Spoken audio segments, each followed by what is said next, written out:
The year 1956, and during the Suez Crisis, the world stands on the brink of a nuclear war.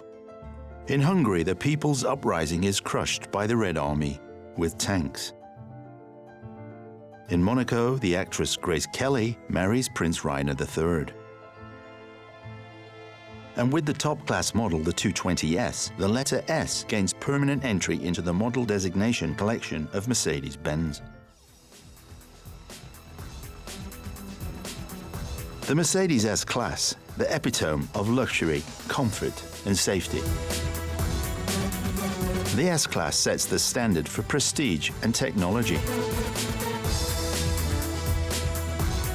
Every model is a bestseller. Every model the status symbol of the rich and powerful. The S-Class is a phenomenon.